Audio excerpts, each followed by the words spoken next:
Bersama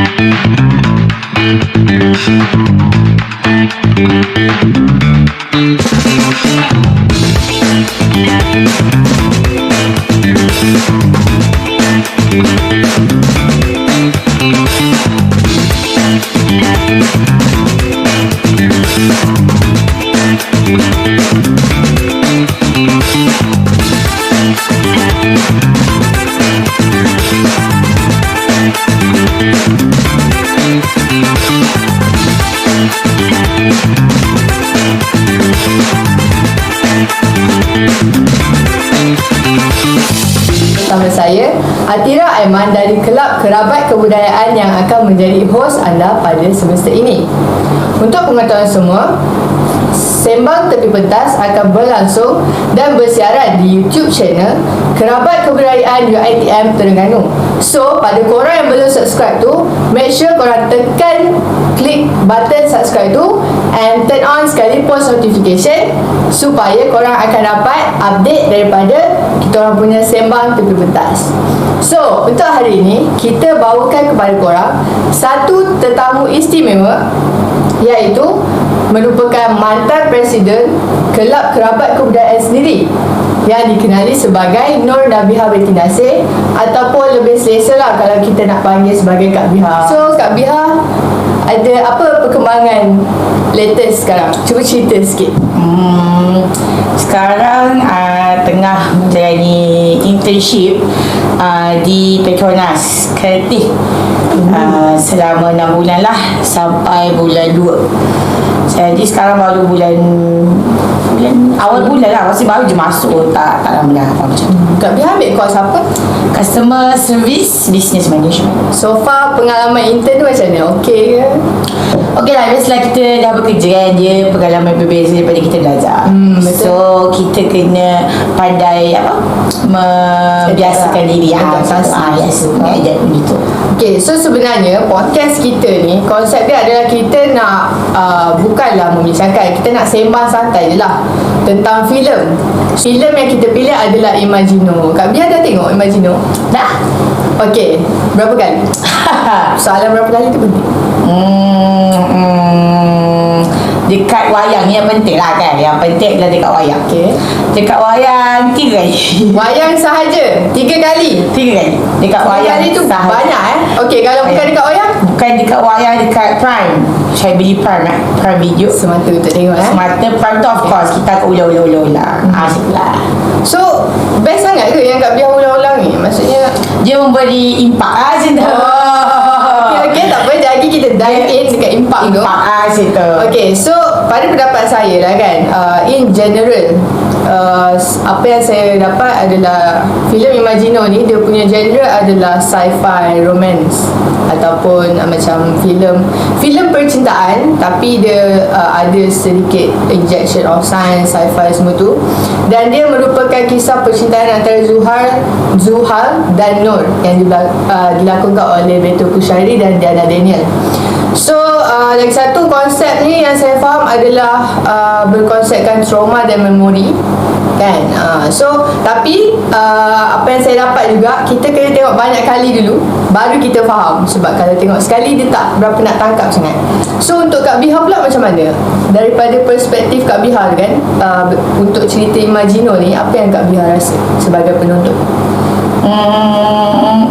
Actually mula-mula masa saya tengok Imagino ni kan, agak orang kata apa, agak macam kita terkejut lah.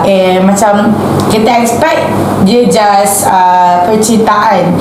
Sebabnya cerita ni tak silap dia viral masa orang buat TikTok tu.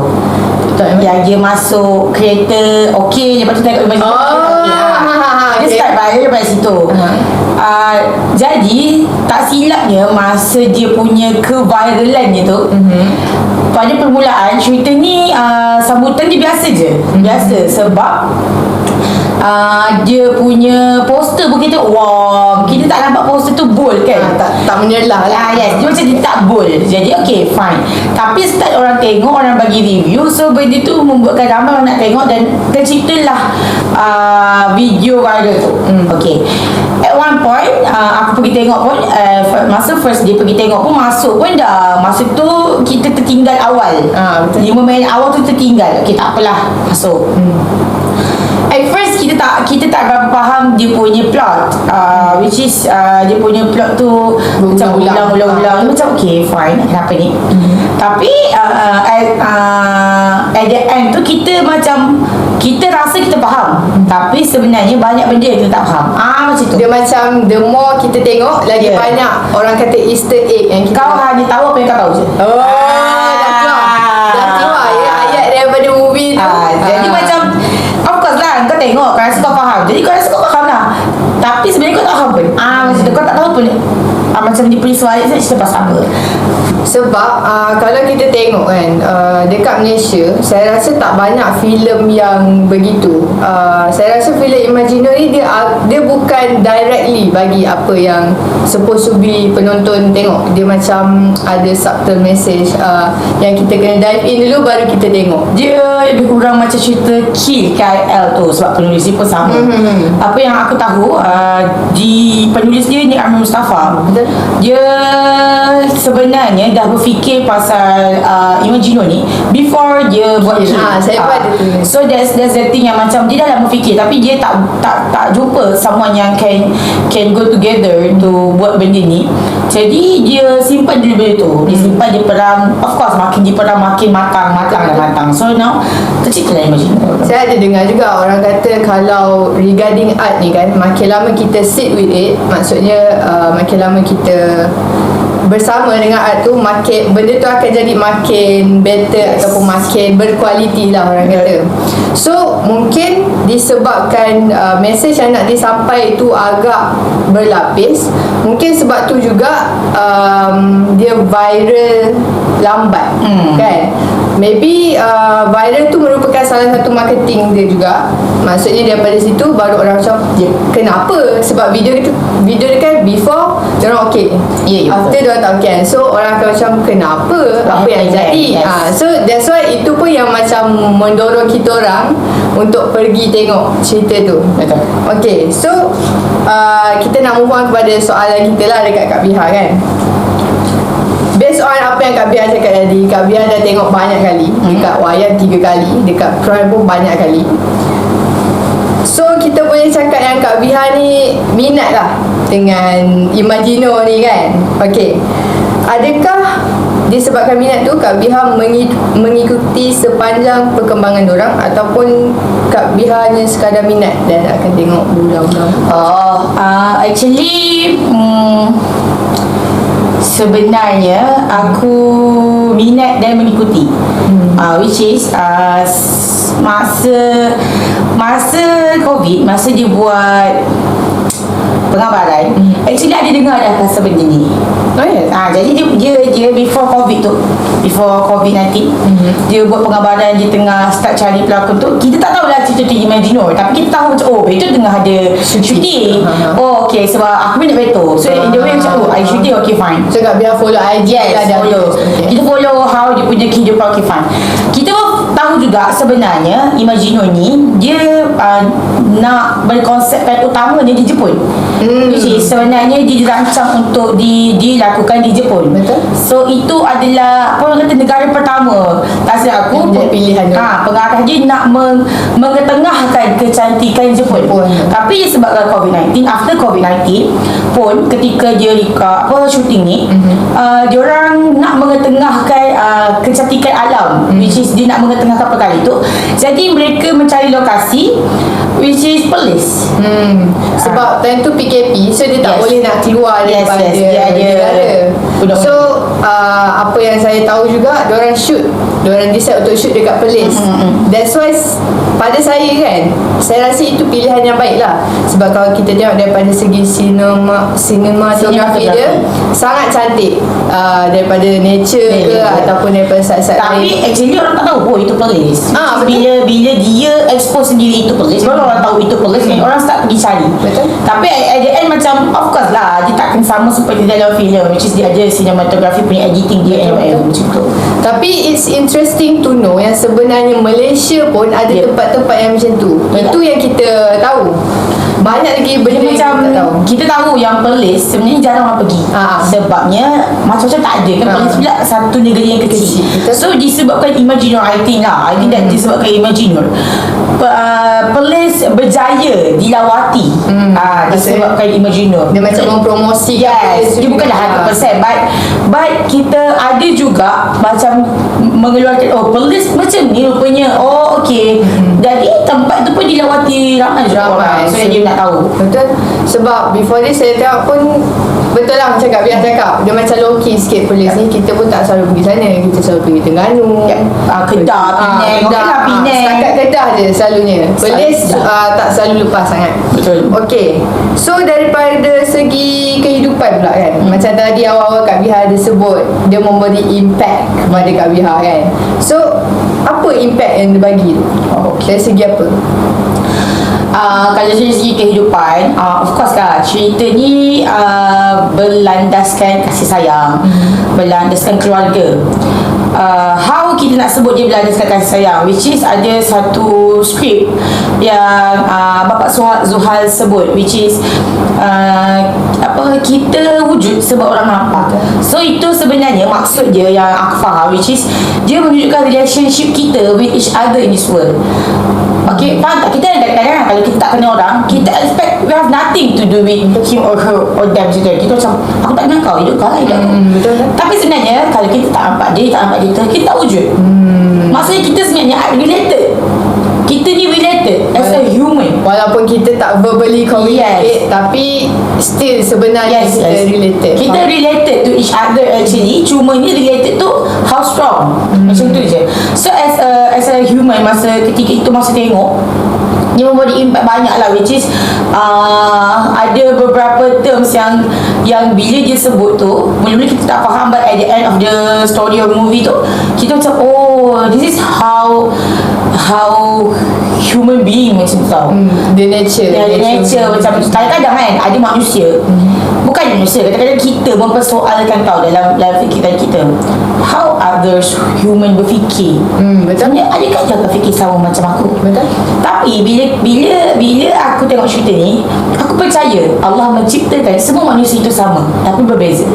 Disebabkan cerita ini, aku percaya benda tu, which is persoalan yang timbul dalam diri aku bukanlah timbul tu kerak tau. Maksudnya kadang-kadang kita terfikir soalan-soalan macam okay, macam tu kan. Tapi kita tak jawapan. Tapi bila cerita ni ada, kita macam ada juga orang fikir macam tu. So macam kita bukannya seorang gila ke macam tak.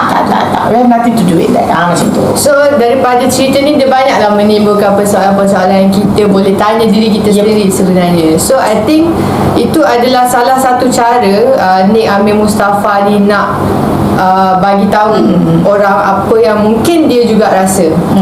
So itu daripada segi kehidupan. Kalau daripada segi macam student life, Kak Biar rasa ada boleh direlatekan tak dengan cerita ni? Masa aku tengok tu, aku SEM tak silap Saya lepas 5. Saya lepas 5, SEM 4. Saya lepas tengok tu Cerita ni keluar 2022. Rasanya antara SEM 4 atau SEM 5 macam tu lah, lebih kurang kan.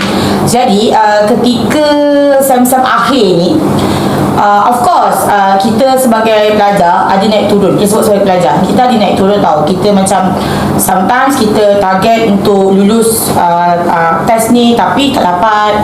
Sometimes kita tak, ada beberapa target yang kita takkan boleh capai. Bukan takkan boleh capai, maksudnya kita tidak diberi ketika itu. Okay, which is movie ni ajar how to move on from that. Okay, how to move on. Selagi kau tak move on, selagi kau berada di tahap itu, kau tak akan nampak apa yang ada dekat atas. Okay, which is contoh, kalau kau gagal, okay, kita test, kita cakap kita test hari ni, test, kita buat dah bersungguh-sungguh ni. Macam Zuhal, dah bersungguh-sungguh actually dia buat dalam hidup dia. Okay, kita pun test, kita buat test, bersungguh-sungguh buat ni. Tapi kita dapat markah tidak mencapai ekspektasi seperti Zuhal. Dia berada dalam keadaan itu bukan dalam ekspektasi dia. Okay, maksudnya benda tu trauma lah. Kita boleh katakan trauma, mesti dia shock macam tu.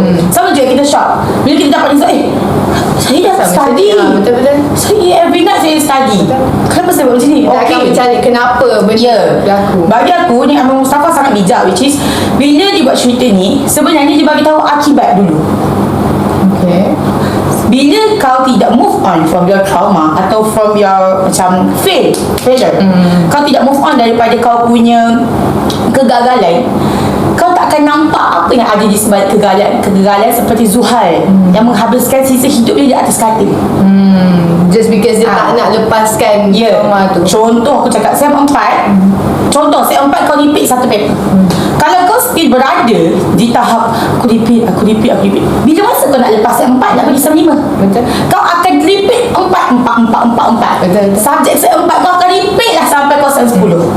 Walaupun benda tu pada saya agak traumatik juga. Yes. Kalau macam okay, kita dah study, lepas tu dah tiba-tiba repeat. Yes. Confirm dia time kau tengah nak study untuk paper yang kau repeat tu, kau akan rasa macam boleh ke? Ya, kau akan terfikir. Ataupun ada juga mungkin kita manusia, kita akan terfikir macam ni alah, dah repeat satu dah lah. Dia terus give up lah. Dia terus give up with that tau. Sedangkan repeat tu bagi aku, bila repeat, untuk kita support diri kita balik. Tak ada siapa tahu nak support kita. Kita yang kena bertahan dengan diri kita. Sebab kita yang repeat. Tak ada, bukan orang yang repeat. Kita yang repeat. Sama macam ni, dia yang sakit, bukan orang yang sakit, dia yang kena bertahan. So kita repeat, kita yang rasa repeat tu macam mana. Jadi kita yang kena keluar daripada repeat tu actually. Kita yang kena usaha. So I think the main point is not about kita punya kegagalan tu. Yes, tapi how kita bangkit dari kegagalan tu. How kita macam bounce back, cari macam mana cara untuk kita tak manipulate diri kita untuk percaya yang aku dah fail satu, so aku akan fail selamanya macam tu. Aku ada dengar satu quotes which is dia cakap macam ni, yang menentukan seseorang itu kuat bukanlah sesuatu kesakitan, tetapi yang menentukan seseorang itu kuat how dia bounce back from that kesakitan. Betul-betul, saya setuju. Saya pun pernah dengar quotes tu. Dan agak setujulah dengan quotes tu. Okay, so far yang saya tahu, Kak Biha memang ada berpengalaman lah dalam teater. Kak Biha memang orang teater and ada pengalaman teater tu kan. So Kak Biha rasa daripada segi penulisan skrip dia macam mana? Is it okay? Ataupun dia melepas ekspektasi penulisan skrip di Malaysia? Ke macam mana? Okay, sebenarnya aku ni peminat movie, which is sebenarnya aku layan semua genre. Okay, semua genre aku layan. Jadi untuk skrip ni Amir Mustafa sangat bijak. Sangat bijak. Dia menyusun plot tu sangat bijak. Mungkin ada yang komen macam aku baca, ada yang agak bosan dengan plot berulang. Tapi at the end of the movie dia faham kenapa dia berulang. Kalau tak berulang dia takkan jadi macam ni. So bagi aku Amir Mustafa ni buat benda tu bersebab. Kalau dia tak berulang, tak adalah trauma. Kalau scene itu tidak berulang, tak adalah viral scene Pak Gad. Yang suruh move on tu. Yes. Jadi bagi aku ni Amir Mustafa ni bijak dalam menyusun plot dalam movie tu, which is pada awal Zuhal berjumpa dengan ex-girlfriend dia dekat pasal lain tu kan? Yes. Pada awal tu pun sebenarnya kalau kita faham betul-betul dia ada maksud yang lain. Ni Amir Mustafa nak sampaikan maksud tu. As a penulis skrip, dia ada benda yang dia nak bagi tahu, tapi dia tak nak bagi tahu awal. Tapi kau kena tengok sampai habis. Tapi bila at the end kita faham, macam tu cerita dia. Betul. Sebab apa yang saya faham pun, kalau kita nak sembang pasal trauma, based on apa yang saya faham je lah, trauma tu memang dia membuatkan kita stuck dalam kesakitan tu kan. So pernah tak Kak Biar rasa macam like bila something bad happen, and then benda tu keep on berulang di dalam fikiran macam tu. Sebab saya rasa itu adalah trauma, kita keep on. Actually kan, benda tu jadi yang apa yang aku baca, actually benda kenapa trauma tu berulang dalam fikiran kita, which is kita keep rasa kita nak betulkan trauma tu. Which is kita keep rasa kita nak betulkan trauma tu semula. Sedangkan trauma tu dah jadi, dah habis pun. Apa yang kita perlu buat adalah we need to get up. Kita perlu keluar daripada trauma itu. Bukan duduk dalam tu nak fix. Okay, dia ibarat rumah yang dah tak boleh buat apa dah ni. Tak boleh buat apa. Better kau pergi beli rumah baru. Betul. Ada orang cakap kita kena fix rumah tu sampai elok. Tapi kita yang duduk dalam rumah tu, kalau kita tak mampu bertahan, why? Kenapa nak duduk dalam rumah kita tak mampu nak bertahan? Kadang-kadang things tak perlu di-fix kan pun. Kadang-kadang we just need to let go. Betul. So saya rasa sebab tu jugalah, disebabkan ni Amir Mustafa nak action pasal trauma lah, dia gunakan plot yang berulang tu. Sebab kalau kita tengok plot yang berulang tu, sebenarnya setiap kali ulangan dia ada tambahan. Ya, betul. Dia ibarat, sebab dia kan pasal Alzheimer juga. Jadi dia ibarat seperti Zuhal ni, bila dia keep mimpi dan ulang benda yang sama, dia akan ingat sikit. Kan at the end of the movie, Zuhal sedar daripada dia punya koma. Which is maksudnya dia keep, sebenarnya dia keep macam mana, dia berperingkat tak sedar sikit. Okay, ingat sikit macam tu. Jadi benda tu membuatkan dia berperingkat sampai dia sedar. Macam tu. Kak biar rasa kan, kalau kita tengok dia ambil masa yang panjang untuk dia sedar tu kan. Kak biar rasa adakah salah satu faktor yang dia tak nak sedar tu sebab dia takut? Mungkin takut macam kehilangan Nur ke, kehilangan memori Nur ke. Kalau macam tu dia disebut dah dalam movie tu, which is dia tak nak bangun. Dia tak nak bangun sebab dia tak nak hilang memori ni. Tapi kalau apa yang aku faham, maksudnya kau sedar kau di dalam itu. Cuma kau tak nak keluar. Kau sedar kau di dalam memori itu. Sebab tu aku cakap tadi awal, kita memegang dua pilihan, nak atau tidak. Sebab tu aku cakap macam tadi kita repeat ataupun kita gagal test or whatever kan, ataupun masa kita student mestilah ada benda-benda yang kita rasa kita tak okey kan. Apa yang perlu kita buat? Kita yang kena choose. Kita nak go through benda tu ke macam mana. Jadi pilihan tu ada dekat tangan kita. Kita contoh macam cerita Zuhal kan, kita tak boleh cakap Zuhal salah tak bangun, tak. Tidak. Dan kita tak boleh cakap juga Zuhal kena tidur selama dia. Tidak. Jadi itu pilihan dia, pilihan individu. Yes, there's nothing to say betul atau salah. Macam tu. Saya ada dengar juga, saya tak ingat quotes atau apa, tapi kita sebenarnya kita ada kuasa untuk memilih hari ni kita nak rasa apa sebenarnya. Kita tak boleh bagi kita punya emosi tu overcome diri kita sendiri. Kalau contoh kita bangun pagi, kita boleh decide sebenarnya kita nak rasa okay, hari ni aku nak rasa macam mana sebenarnya. Tapi I think maybe disebabkan kita dah terlalu biasa dengan contoh perasaan sedih ke apa tu, kita tak rasa macam kita nak improve ataupun kita ada power untuk choose tu sebenarnya. Dia sebab ada orang dia selesa untuk rasa sedih. Ada orang dia nak rasa sedih everyday. Maksudnya itu adalah comfort zone dia. Okey, macam kita manusia, macam kita juga ada beberapa individu, mungkin kita tak tahu, mungkin ada orang yang macam dia rasa bilik tu comfort zone kan. Jadi dia rasa bila dia duduk dalam bilik dia boleh nangis. Dia boleh buat apa yang dia nak sebab tak ada orang nampak dia kat situ. Ada orang cakap dia macam ni ada orang yang cakap mungkin tak apalah, kau akan selesa dalam bilik kau kan, dia duduk dalam bilik kau. Kau yang kena choose. Kau nak rasa apa kan, kau choose. Kalau kau nak rasa sedih, kau stay dalam bilik kau. Tapi kalau kau tak nak rasa sedih, kau kena tinggalkan dunia comfort zone itu dan keluar daripada bilik kau. Pergilah bergaul dengan sesiapa. At least keluar berjalan ke, apa orang kata, tengok kehijauan. Yes, aktif lah. Orang kata kalau tengok hijau boleh reduce stress sikit. Dapat pahala. Gitu. Okay. Ada satu scene dalam filem Imagino ni, scene dalam bilik Zuhal dengan Nur, yang time tu Nur minta anak, tak silap saya. And then Nur ada keluarkan satu words, Nur minta anak, and then Zuhal kata boleh ke nak jaga. Dia tak nak jadi macam dia tak nak ayah jaga, dia. tak nak jadi macam ayah dia. And then Nur ada juga keluarkan satu ayat at the end of the situ, keluarkan satu ayat, I choose you over Japan. So daripada situ kita dapat tengok yang macam Nur ni dia choose Zuhal over dia punya dream life lah. Sebab dia ada cakap depan tu dia nak pindah ke Japan untuk sebab dia tak ada apa nak buat kat sini. So maybe dekat negara orang lain dia boleh explore ataupun kerja kat sana apa semua. But then dia choose untuk stay untuk Zuhal. Kalau Kak Biha dekat tempat Nur, adakah Kak Biha pun akan sebegitu? Maksudnya memilih orang yang Kak Biha sayang rather than dream life Kak Biha? Atau macam mana? Untuk aku bergantung kepada orang yang aku sayang tu siapa. Siapa kan? Maksudnya siapa? Kalau parents, of course lah we choose parents more kan. Tapi kita bergantung kepada siapa lah.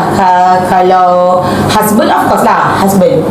Kalau kawan, bagi aku tidak perlu memilih.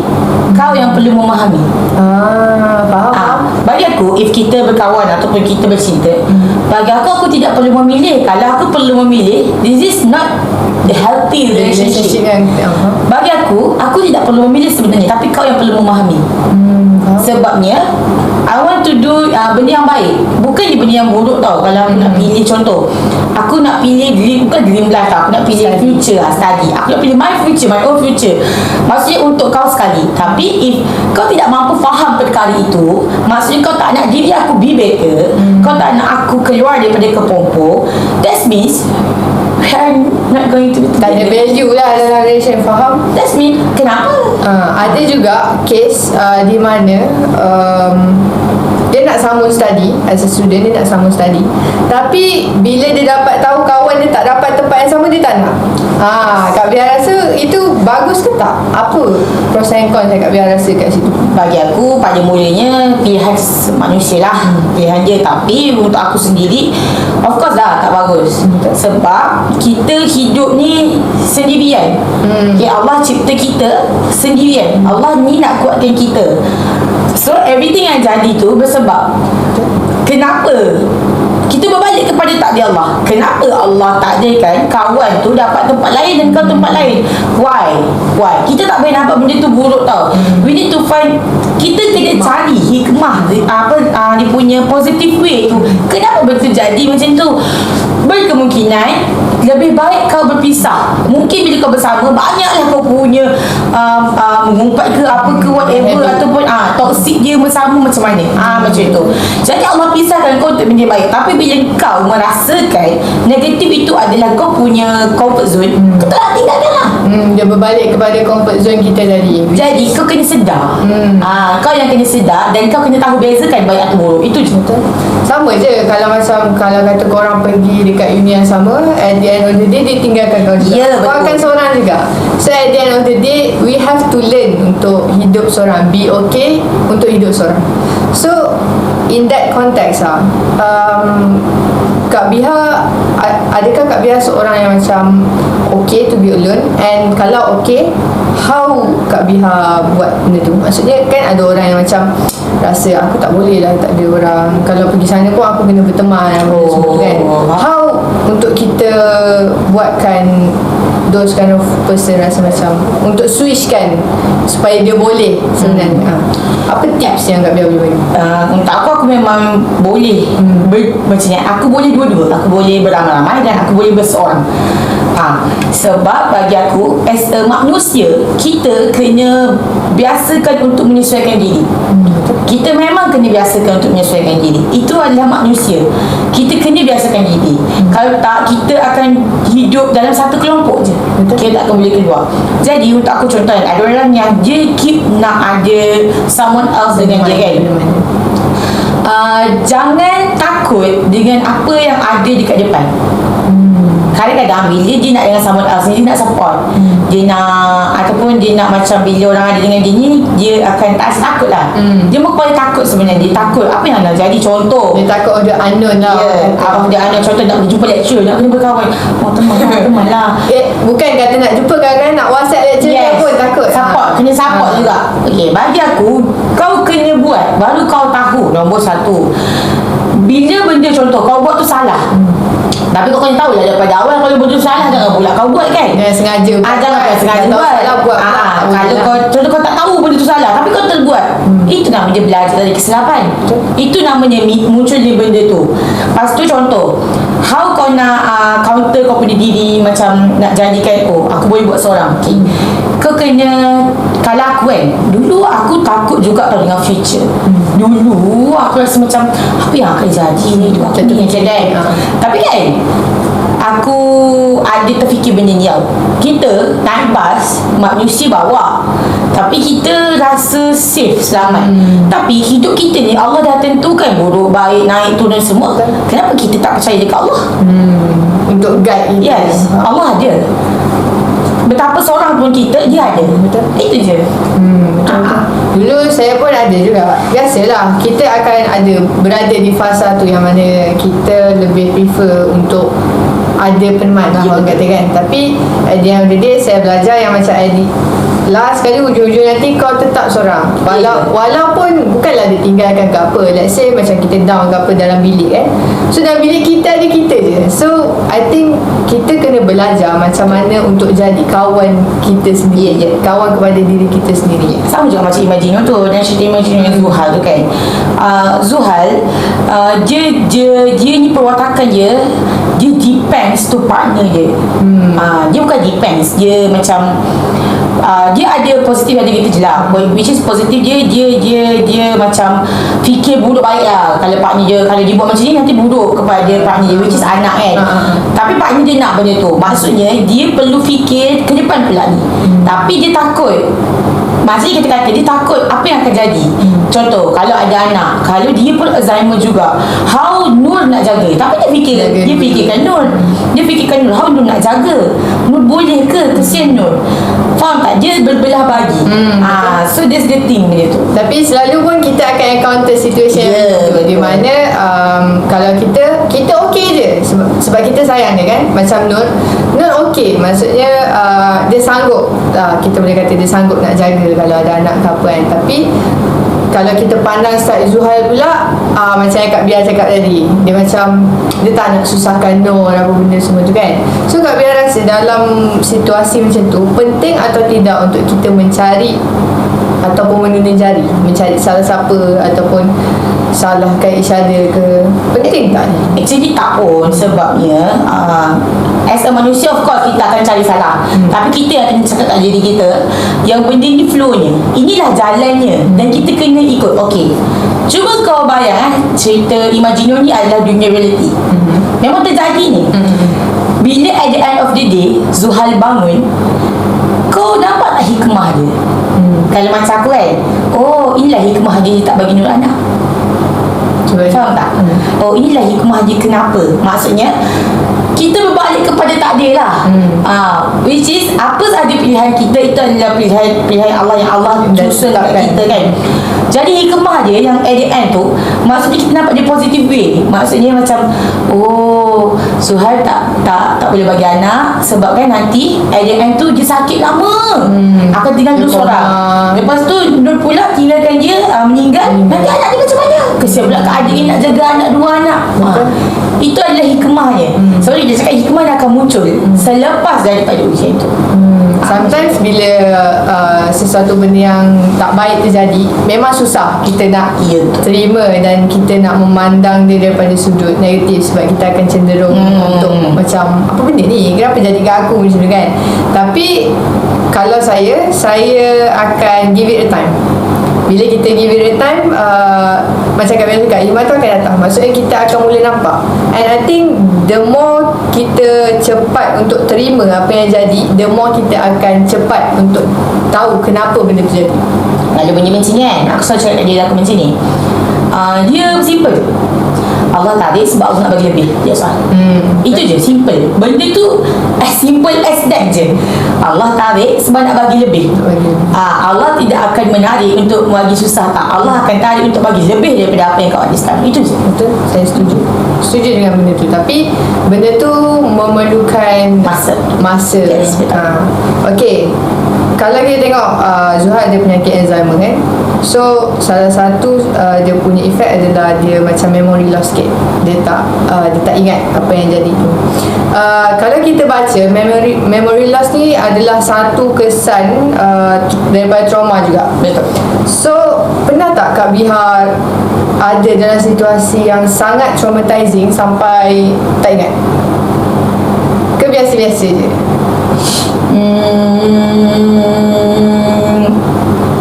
Tak pernah kot, sebab aku ada prinsip macam ni memang aku pegang dah lama, which is bagi aku, kalau Allah bagi sesuatu ujian bermaksud, dia sedang bercakap dengan kita. Dia sedang menegur kita. Yes. Kalau kita rasa benda tu ujian, kalau kita sakit, rasa tak? Kalau kita rasa ujian kan, kita sakit kan, kita nangis kan, kita akan sebut nama dia. Betul. So bagi aku, ketika aku rasa ujian, sakit dan menangis, kita sedang berkomunikasi. Lagi rapat lah dengan dia. Jadi ujian tu tak penting, ini lebih penting. Betul-betul. Bagi aku macam tu. Every time apa-apa je jadi, aku tak okay, aku macam kita macam tiba-tiba lost sikit kan, tetap berbalik, this is adalah ujian, dunia ni hanya ujian. Allah jadikan benda ini begini untuk kita lebih baik, and that's all. Kita kena hadap ujian ini untuk jadi lebih baik. Kita kena hadap ujian ini sebab Allah nak bagi kita lebih kuat. Sama juga kalau kita jawab test 1 senang, test 2 susah, baru pergi final Dia level up lah. Ya, kenapa ada test 1, test 2, test 3 tu? Itulah sebabnya macam main game. Of course lah, level up pada tahap yang sama. Betul. Dia semakin banyak saya ada dengar orang cakap semakin banyak kita diuji, sebenarnya itu adalah tanda Allah sayang kita sebenarnya. Betul. Sebab saya bila cakap tadi is satu cara untuk kita communicate dengan Allah. Okay, so dalam cerita ni diorang ada lakukan satu proses yang dipanggil hypnotic. Betul. Which is proses tu adalah apa yang saya faham, dia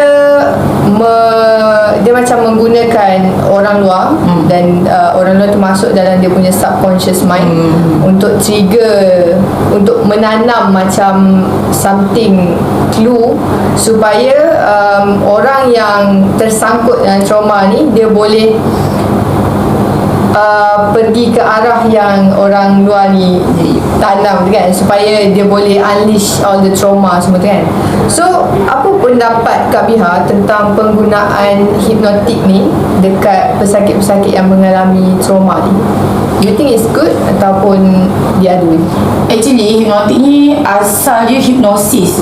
Dan dia ada banyak jenis sebenarnya. Dan apa yang kau sebut tadi tu one of saja punya jenis lah. Jenis biasa yang kita selalu tengok ataupun kita selalu dengar, which is dia akan bagi tidur, dia orang takkan bercakap, dia orang takkan bercakap jujur, macam tu. Okay, itu one of the hypnosis juga actually. Jadi hipnosis ni berlaku bila seseorang itu dia ada pengalaman imaginatif. Imaginatif, which is dia berimajinasi, tapi terms dia dipanggil imaginatif. So dia berimajinasi. Jadi terciptalah hipnosis ini yang Zuhal ni hadap ni. Dia one of hipnosis yang agak complete jugalah, which is dia go with that flow. Bagi aku hipnosis ni dia ni apa orang kata, dia adalah salah satu cara Model. Bukan, kita kalau model kita pakai doktor. Betul. Bagi aku ini traditional actually. Oh ya? Which is dia pakai manusia. Okay, dia bukan pakai ubat. Kita tak pakai ubat, kita tak cocok, tak. Betul. Kita hanya pakai manusia dan barang. Okay, hipnotik ni kalau bahasa mak-mak kita panggil pukau kan? Yes, pukau. Jadi sebab tu aku cakap tak semua benda kita anggap buruk tu buruk. Sedang pukau boleh jadikan, Betul. boleh jadikan terapi, ubat lah. Yes. Remedy. Jadi pukau ni bak kata Afrin Syauqi dalam movie ni pun, itu bahasa mak kita. Jadi nak sedapkan bahasa, diorang membuat ciptaan hipnosis atau hipnotik. Dan dia punya scientific je. Dan dia punya yang menghipnosis pula kita panggil penghipnotik macam tu. Jadi bagi aku, selagi cara itu tidak salah di mana sisi undang-undang agama or whatever, bagi aku itu adalah perkara baik yang you should do. Kau patut berusaha. Yes. Contoh macam Zuhal kan, mana. Tapi doktor nak tolong Nadia Nisa tu untuk adik Lisa. untuk abang dia dibangun. Jadi doktor taklah nak kejut macam mana nak bangun kan. Dia dah do everything. Jadi one of the way yang dia cadangkan adalah hipnosis, which is Nur pun bersetuju dengan perkara itu dan Nur menolong. Tapi cumanya Nur agak tidak menasib baik, which is ketika dia tolong untuk Zuhal punya penyakit tu, dia meninggal dunia. Tapi bagi aku itulah one of the way yang kau ni sebenarnya, kalau kau ada apa-apa terjadi, kau kena usaha tau. Sebab bagi aku kan, dalam Islam pun Allah ada sebut tau, kalau kau usaha, kau akan dapat setimpal dengan apa yang kau usaha. Contoh, kalau kita pergi bertanding kan, contohlah kau dah rasa tau, kau usaha tu banyak, tiba-tiba orang lain menang.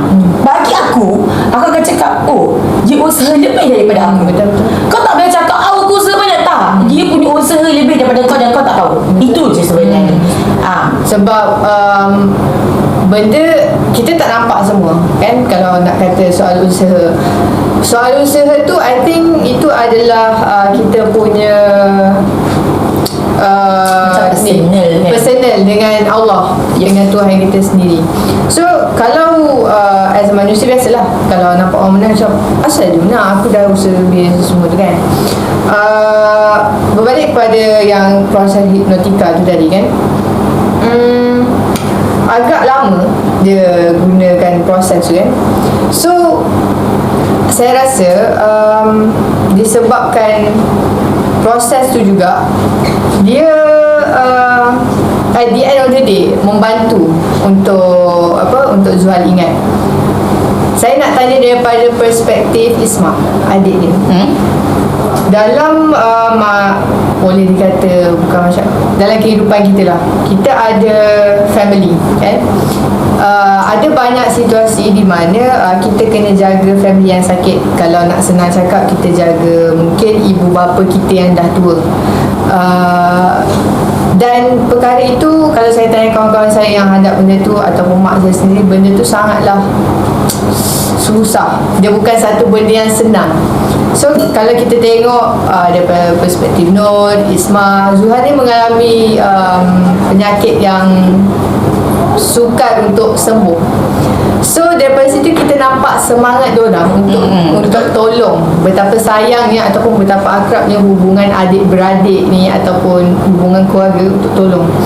And saya yakin confirm ada momen-momen yang diorang rasa diorang nak give up daripada tolong Zuhal kan. Sebab macam saya cakap tadi, it's not a proses yang mudah untuk menjaga orang yang sakit. Betul. Kak Bia pernah rasa tak dalam situasi tu, ataupun apa pendapat Kak Bia tentang situasi macam tu? Situasi ni dia jaga orang sakit ke? Betul. Actually pernah je jaga atuk yang sakit kan. Tapi kita sebagai cucu, so tak rasa banyak lah, which is mungkin parents kita akan rasa lebih lah kan.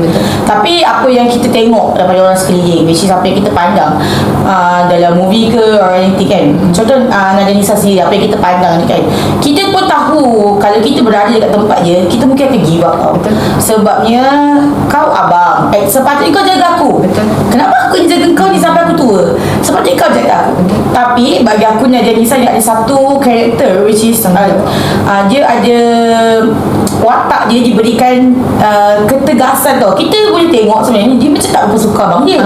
Pada awal dia pada awal dia kita apa suka abang je. Kenapa? Actually tak pun. Untuk adik-beradik, kita dibesarkan dalam keluarga yang berbeza tau. Budaya kita sangat berbeza sebenarnya. Ada keluarga yang kita nampak macam kasar dia, tapi tak, itu cara dia kasih sayang. Ada keluarga yang lembut dia, tapi sebenarnya tengah marah. Jadi dia berbeza-beza. Bagi aku, Nadia Nisa punya watak dia berikan satu watak yang keluarga yang kita biasa nampak. Yang macam dia marah tapi dia sayang. Masa Zuhal tertinggal ayah dia pun macam apa ni? Of course lah marah, sebab Of course tak marah, dia kan tak ingat. Yes. Dan dia pun sayang bapak dia, of course lah. So macam that's the way kita akan faham, oh kita sebenarnya aku rasa watak itu diberikan untuk dia lebih dekat dengan kita sebagai penonton, which is itu adalah keluarga yang kita biasa tengok. Sebab tu mungkin pengarah penulis skrip memberikan watak itu untuk dia lebih dekat dengan penonton, supaya penonton boleh masuk dalam movie tu untuk faham apa benda. So daripada movie ni Isah, kita dapat tengok macam-macam perspektif. Ya, betul. Yang salah satunya yang perspektif Isma tadi, Alin itu kan. Sebab macam saya cakap adalah, it's sakit nak melalui proses di mana kita nak tolong orang yang kita sayang untuk sembuh, tapi at the end of the day dalam Zuhal punya kes dia berjaya, tapi itu pun dia mengambil masa yang sangat lama dan hilang Noh lah, hilang tu semua. And sakit pada saya part tu sakit lah kalau kita dive deep kan. Betul. Okay, so my next question is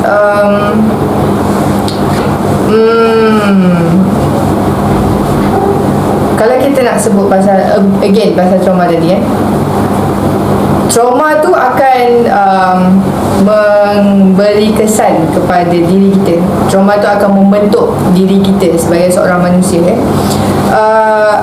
Kak Bia rasa is it a good thing or a bad thing kalau trauma tu affect siapa diri kita hari ini? Okay. Actually of course a good thing. Sebenarnya soalan tu jawapannya memang sepatutnya good. Sepatutnya kan. Kalau trauma ni, kalau bahasa mudah je, kalau kita sebut trauma orang akan cakap sakit. Kita sebut bahasa mudah dia ujian. Senang bahasa mudah ujian. Ujian yang kau hadap susah tu. Kau kena hadap susah dulu untuk hadap senang. Betul. Okey, sama juga. Sama je. Dia konsep yang sama. Kau kena pergi test dulu untuk kau dapat A.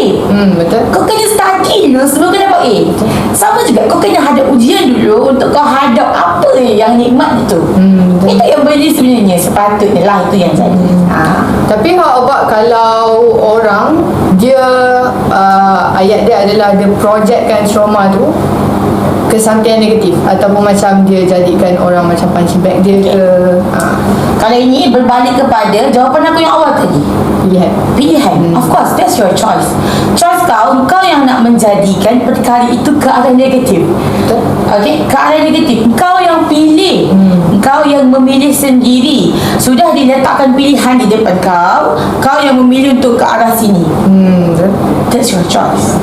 Dan kau tahu pun benda tu buruk. Tak ada siapa pun yang cakap kamu permainkan perasaan orang, that's a good thing. Siapa yang cakap pula benda ni? Mana pula kau dah ajar pula. Jadinya of course benda tu buruk. Contoh macam isap rokok, semua dah tahu benda tu buruk. Jadinya kau yang memilih ke mana arahnya. Macam tu. Saya setuju dengan pilihan tu. Okay, dalam Imagino ni kita tengok banyak karakter. Ada Isma, ada Zuhal yang muda, yang tua, ada Nur, ada Yasmin mungkin. So dalam banyak-banyak karakter ni kan, Kak Bia rasa mana satu karakter yang Kak Bia rasa paling rapat, paling dekat dengan Kak Bia? Actually aku suka yang paling jom sini ni paling rapat soalan kau, bukan paling suka kan. Paling rapat of course Nisa. Kalau paling suka Zuhal lah. Nampak perbezaan. Paling aku rasa rapat dan suka lain. Okay, yang aku rasa paling rapat dengan Masam is of course adik dia sendiri. Which is dia punya struggle tu it's a human kan. Kita of course kita struggle with things. Semua manusia tengah struggle dengan perkara yang dia kena hadap. Nampak walaupun kita nampak kita macam kita je struggle, tak semua orang sedang struggle sekarang ini dengan perkara yang dia perlu struggle. Maksudnya ujian kita tak sama, punya berbeza. Okay, bagi aku Nisa ni dia adalah seorang yang sangat sabar, kuat, dan dia tak mudah give up. Bagi aku dia susah untuk give up. Walaupun orang cakap, contoh Afrin Syauqi as a doctor dah cakap dah kita kena stop, tapi dia pun tanya kenapa stop. Saya nak masuk doktor, saya nak masuk. So dia tak nak give up. Dan bagi aku watak ini dia memberikan satu kepercayaan Don't give up. Pasti ada jalan. Macam tu. Jadi benda tu berikan aku macam, for me pun bagi aku susah nak give up. Jangan give up, pasti ada jalan. Tapi give up ni pula kenalah ikut situasi. Betul. Kalau kau dah sampai tahap yang pintu akhir pun kau tak nak give up, habis dia juga. Macam tu. Sebab again kita tengok dia mengambil masa yang sangat lama. Betul. Untuk proses dia sembuh tu kan. So for adik dia tu, Nisa ataupun Ismail tu, betul lah dia mempunyai satu semangat yang semangat pahlawan lah, orang boleh kata kan. Dia sangatlah kental nak hadap. Before this mungkin dia boleh hadap sebab ada Nur, tapi bila Nur dah mati dia kena hadap seorang, dia kena tolong abang dia seorang. So mungkin lepas tu dia obviously dia rasa lagi sakit kan. Ya, betul. Berbalik kepada Kak Bia kata tadi, kita diuji lain-lain ujian. Saya ada dengar orang cakap kita akan diuji dengan perkara yang kita sayang. Sejauh mana Kak Bia agree dengan perkara itu? Kita akan diuji dengan perkara yang kita sayang. Okay, kita berbalik semula kepada agama sebenarnya. Sebenarnya benda tu quotes tu muncul disebabkan untuk berbalik kepada agama. Kita diuji dengan perkara yang kita sayang. Contoh, bila kita dah rasa hidup kita ni lengkap, sepatutnya benda tu tidak patut dirasakan begitu. Macam tu maksudnya kan. Sepatutnya kau kena keep bergantung kepada Allah. Okay, bila kau rasa hidup kau lengkap, kau dah tak perlukan kebergantungan itu, itulah kau diuji. Okay, jangan sayangkan sesuatu lebih daripada kau sayangkan Allah. Nescaya Allah akan ambil perkara itu bukan untuk keburukan kau, tapi kebaikan kau. Sebab Allah nak bagi dia dengan kau.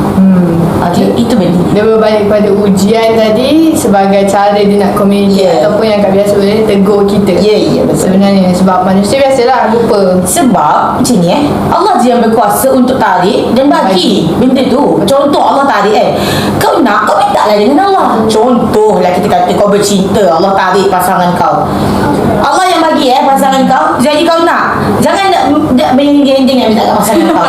Pergilah minta dengan Allah supaya jadikan benda tu lebih baik, lebih halal dan lebih tertibnya itu. Sebab kalau daripada segi yang tu pula, tak ada orang yang boleh ubah hati ataupun perangai ke apa kecuali Allah. So, betul. The best way kalau korang still nak dia, mintalah dengan Allah. Itu je.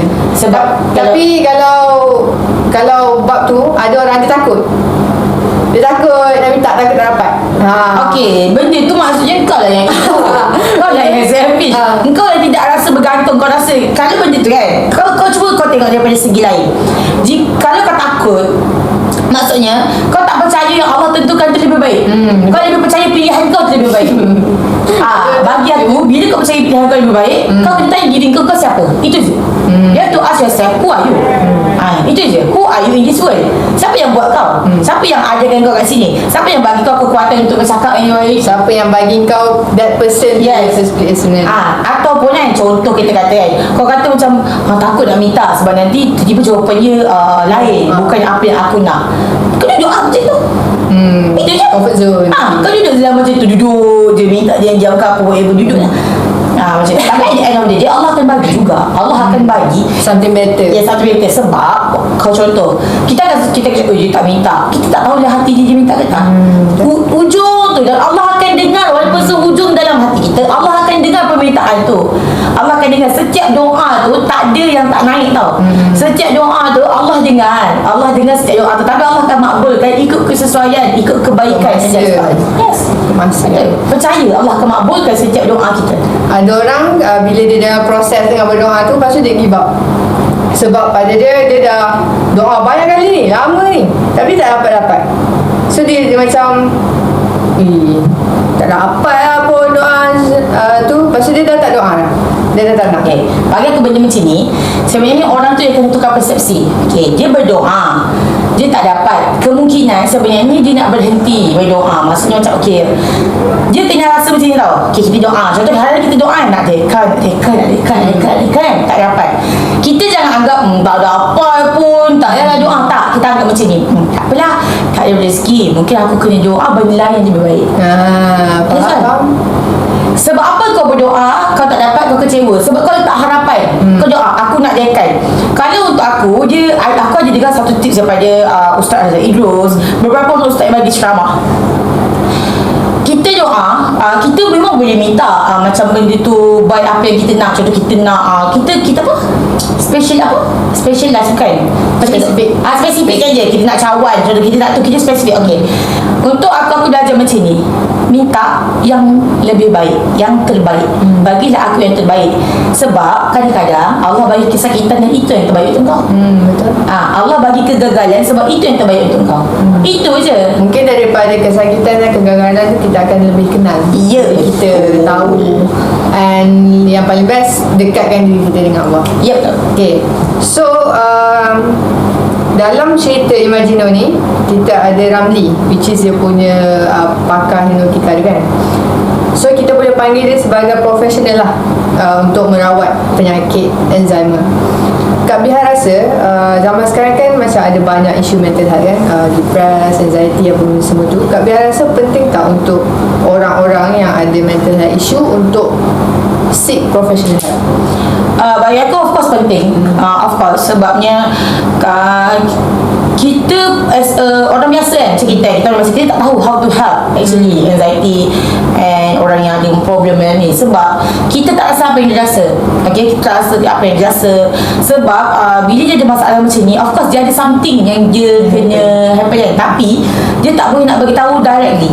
Jadi orang-orang profesional yang tahu step by step how to conclude benda tu. Yes, how nak keluarkan benda tu, how nak settle down benda tu. Orang profesional dia tahu step je. Kalau macam kita tadi, kalau kita ikut salah step ke, langkah step ke, lain pula jadi. salah pula macam itu. Mungkin kita boleh tolong dari segi support, ataupun kita boleh tolong apa yang kita tahu. Contoh kita tahu ayat Quran ni boleh menenangkan. Okay, just give them. Kalau kau dengar selawat ni boleh menenangkan. Okay, give. Kita boleh tolong guide mana yang kita tahu. Kita tahu dan kita rasa betul tak salah. Jangan kita macam benda tu betul ke tak bagi. Jangan pula kita comfort dia lagi untuk buat benda-benda yang tak elok. Betul. Daripada situ juga kita akan ada masa macam kita jadi kawan kepada mereka-mereka yang ada mental issue ni. Dan sometimes benda tu sangat drain sebagai kita. I think it's normal untuk kita rasa drain dengan negative energy. It's not, saya tak cakap benda tu negatif for you to have mental health, tapi obviously bila kita rasa down dan low dengan diri kita sendiri, kita akan mengeluarkan juga energi-energi yang tak best. Of course sebagai kawan kita nak tolong dia, kita nak ada dengan dia, tapi lama-lama reality is benda tu memenatkan. So apa Kak Biha boleh bagi nasihat kepada kawan yang kawan orang yang drain je lah. Yes. Bagi aku macam ni, you have to know kau punya limit.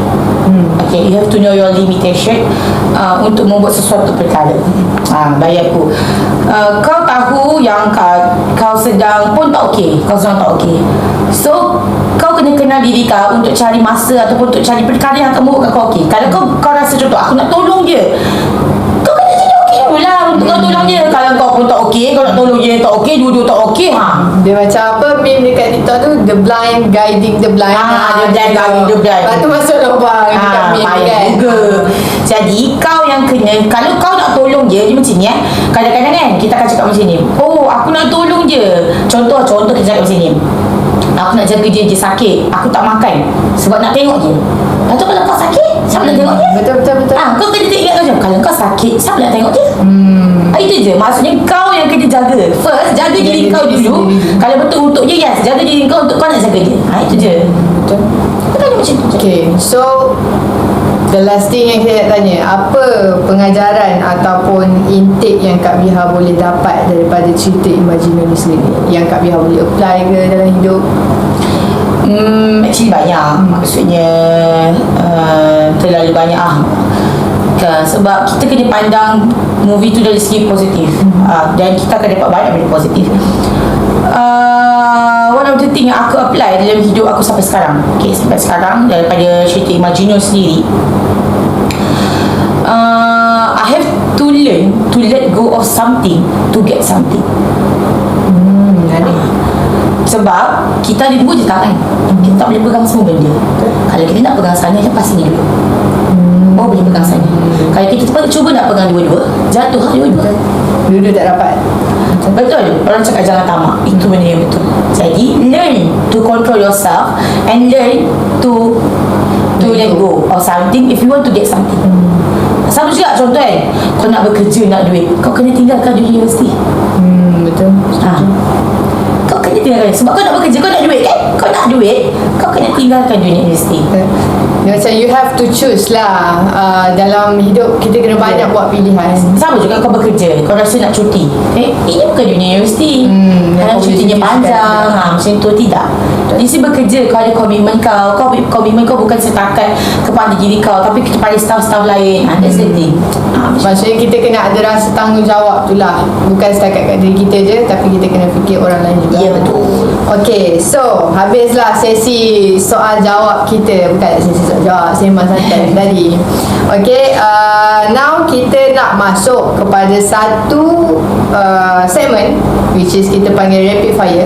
Rapid fire ni, segmen dia senang je, tak susah.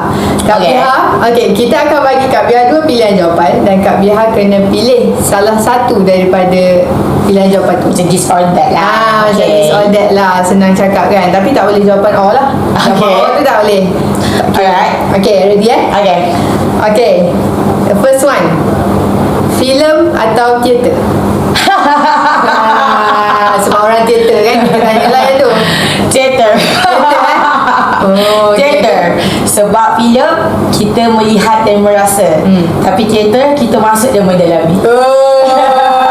Okay. Siapa yang nak try teater tu boleh kontak-kontak.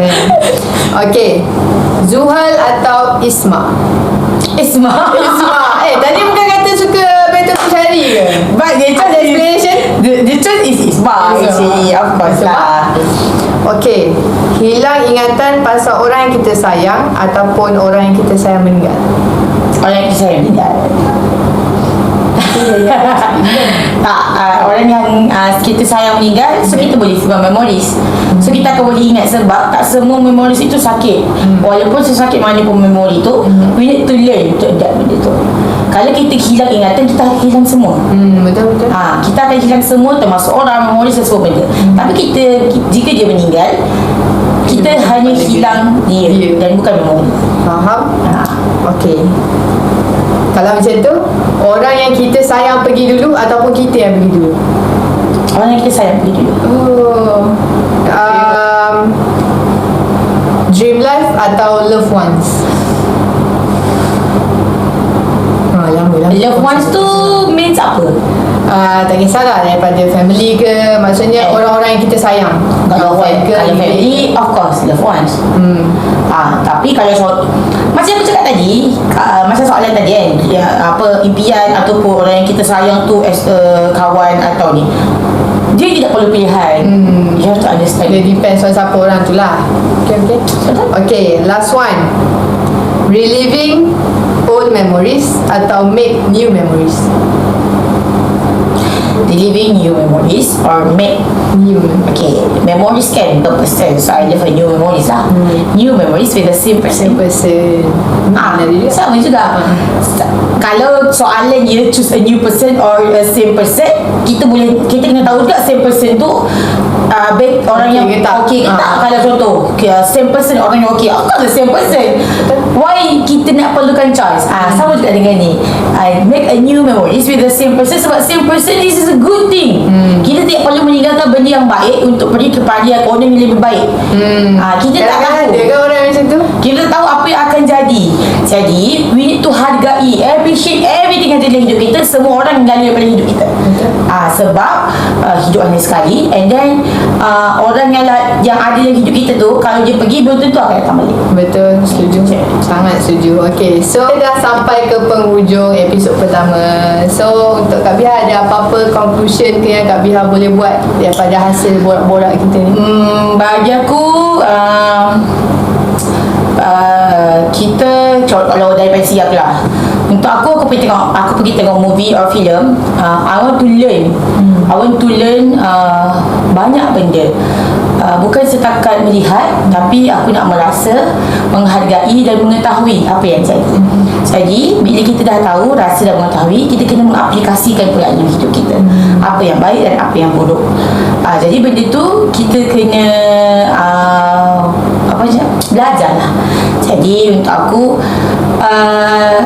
buat banyak benda yang baik tu penting. Maksudnya kau kena macam ni. Okay, ada satu quote macam ni: you live once. Okay, you just live once. Do it right, and then you don't need the second one. Do it right, then one is enough kan. So maksudnya macam buat yang terbaik dalam hidup kau. Jadi kau tak perlu rasa aku nak lagi hidup macam tu, aku nak ulang balik. Sama contoh dunia universiti. Buat yang terbaik dalam dunia universiti. Buatlah apa yang kau boleh buat, baik sampai kan bila kau kat dunia pekerjaan, kau tak akan rasa aku nak ulang balik untuk buat yang lebih baik. Betul. No. Sebab kau tak akan boleh ulang. To the fullest lah orang kata. Sebab kau tak akan boleh ulang. Jadi buat yang terbaik di setiap masa kau, walaupun contoh di universiti. Buat yang terbaik di universiti, supaya nanti bila kau berada di dunia pekerjaan, kau akan rasa macam enough, I've done my best. That's all. Macam tu. Kata imbau-imbau lah. Patutnya aku buat macam ni, aku buat macam ni. Ya, betul. No. Sebab kita dah buat yang terbaik. Kita tahu kita dah bagi yang terbaik. Still, what is enough? Macam tu. So itu kata-kata hikmah kita daripada Kak Biha kita hari ni. So daripada saya rasa cerita ni tahniah lah kepada pengarah Nik Amir Mustafa and co-production dia, sebab cerita ni sangatlah memberi satu value dan kualiti yang kita jarang nampak sekarang. And genre ni pun dia selalu biasalah genre cinta, kita expect macam ni, but then rupanya apa yang nak diketengahkan tu bukan setakat percintaan sahaja. Betul.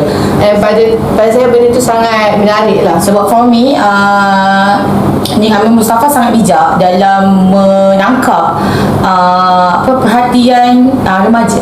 Biasanya cerita ni penontonnya kebanyakan remaja. Okay, kebanyakan remaja nak faham. Jadi bila dia buat cerita side yang positif, so remaja sekarang belajar the positive side of the life. Jadi banyak remaja akan belajar benda tu daripada movie ni. Sebab remaja bukan suka tengok wayang, suka tengok movie. Jadi bila dia keluarkan movie yang positif macam ni, so tarikan remaja tu pergi kepada positive things. Macam tu. Instead of dia buat cerita-cerita yang sama, perjalanan yang sama, so orang pun akan ingat macam ni ke kan, kena stay in toxic relationship ke apa macam tu kan. Betul. So saya rasa cerita ni sangatlah memberi nafas baru kepada kita punya generasi sekarang, and I sendiri berharap supaya banyak lagi cerita-cerita macam ni yang dikeluarkan. Okay, so I think that's it untuk episod Sembang Tepi Pentas kita pada hari ini. Saya nak ucapkan terima kasih banyak-banyak kepada Kak Bia sebab sudi join kita untuk episod pertama Sembang Tepi Pentas kita hari ini. Terima kasih Kak Bia. Sama-sama. Thank you juga sudi jumpa untuk the first episode. Okay, so untuk korang jangan lupa untuk subscribe and turn on sekali post notification tu, sebab kita akan post another episode of Sembang Tepi Pentas pada hari dan masa yang sama. Subscribe je, link kat bawah, ataupun korang boleh search channel Kerabat Kebudayaan UiTM Terengganu. Okay, see you guys in the next episode. Bye.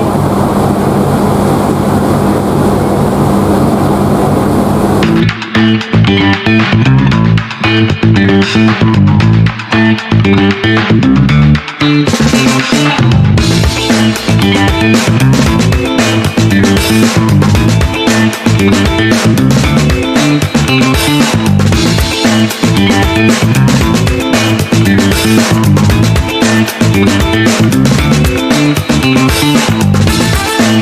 right back.